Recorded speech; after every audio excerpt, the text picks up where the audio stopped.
Let's talk about Chris Paul, Ethan, because this could potentially be his last game, or we could have seen him play his last Hmm. game in San Antonio. What are your thoughts on Chris Paul's season in San Antonio here, potentially his lone season? I'd give him a B, maybe even a B plus. Again, expectations versus reality. Did we really think Chris Paul was going to come in and be a 15-10 guy like he was in OKC or with the Clippers? No, but to get 9-7 on 43% shooting and be the consummate professional and leader and mentor for Stephon Castle and Devin and everything like that, I think he was more than worth his 10 million contract, and I thoroughly enjoyed watching him in a Spurs uniform, and he's kind of the best point guard of my era when I started really watching the NBA. So that was a dream come true.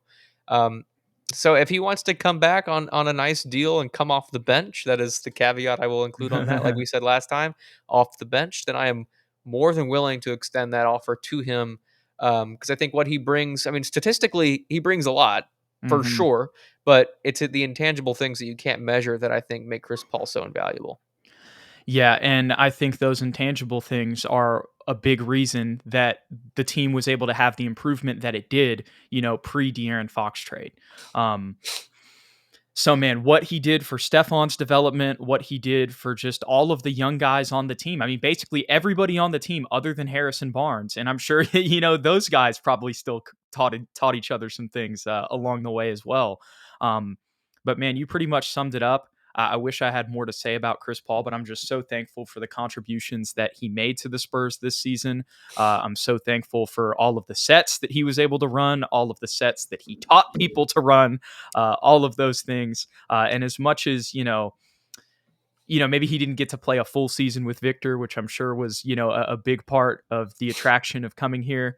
Right. The end of the season didn't go exactly the way that we thought. I still think, again, him playing in all of those 82 games, was huge for just everybody's development. And that's, again, as much as the beginning of the season, like we said, it was so different. It feels so different than the end. They were kind of similar in the sense that at the end it was kind of Chris Paul, just teaching guys, it was about development and all that stuff. So He taught the team how to throw a lob to Victor, and that's all we really could ask for. shout out to Chris Paul. Like you said, would love to have him back. Understand if he doesn't want to come back, if he's retiring or wants to go to a contender. But if he is willing to come off the bench, he would be the absolute perfect backup point guard for the Spurs next season. But let's jump into another vet here, Ethan. Harrison Barnes, career high from three here in San Antonio, jumped up to 43.3% with that end of the year, Ethan. Man, 12.3 points, 3.8 boards, 1.7 assists. But again, 43% from the field, 50%, or excuse me, 43% from three, and 50% from the field. His most efficient season of his career this year in SA. Dude, I love Harrison Barnes, and I think we were probably two of the only Spurs content creators that were really high on his acquisition. A lot of people thought he was kind of on his last leg, and Mm-hmm. Sacramento fans were kind of fallen out of love with him. But I think he fits perfectly next to the guys, and for him to shoot 43% like that, like Sean Elliott says, he's 100% from the corner. He fits perfectly. And I mean, I really have no negatives to say about him. He's a consummate professional, just like CP. Absolutely. Again, we're not trying to just run through these and be super short-winded, but if you guys are SSPN OGs, you've been watching these post games, you've been watching these lives, and you've been hearing our thoughts on these guys. So we don't want to repeat ourselves too much here, but again, he is just the perfect, or I say perfect. I'm not trying to sit here and say that there's not things to criticize. Like we've mentioned it. If you want to harp on, some physicality things defensively, sure.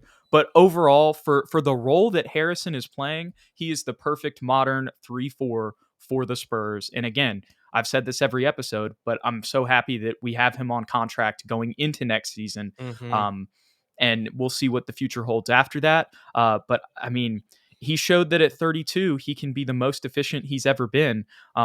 So maybe he can age pretty well and be a part of the future for the Spurs. But again, we'll have to see how it all plays out. We'll talk about that a little bit more next offseason.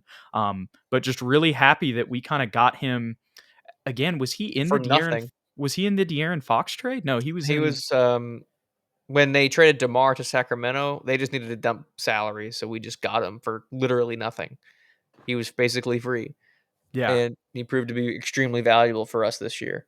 And I think my favorite part of the season for Harrison was when he hit the fadeaway game winner on Golden State, which then was the catalyst for Golden State fans to post all over Twitter and TikTok him missing a bunch of game-winning shots Oh against Cleveland in game 7 when LeBron and them had the 3-1 comeback. And I think that was they were like, "Yeah, you miss all these and then you're going to hit this random one to my. kick them out of the playoffs and into the play-in Oh tournament." my So he goodness. definitely got his revenge against the Golden State fans. Oh my goodness. I bet. I bet. You know what I just realized too, Ethan, when I asked, was he a part of the De'Aaron Fox trade? There's no way that was We had him at possible. the beginning of the year, yeah.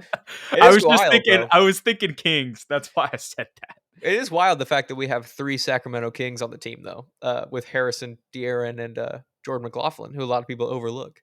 I was like, I mean, he's not even on the team. But again, I was like, who's the third one? The first person in my head, I go Trey Lyles. I go, wait, no, that's opposite. Yeah, Yeah. we gave him away. But shout out Jordan McLaughlin.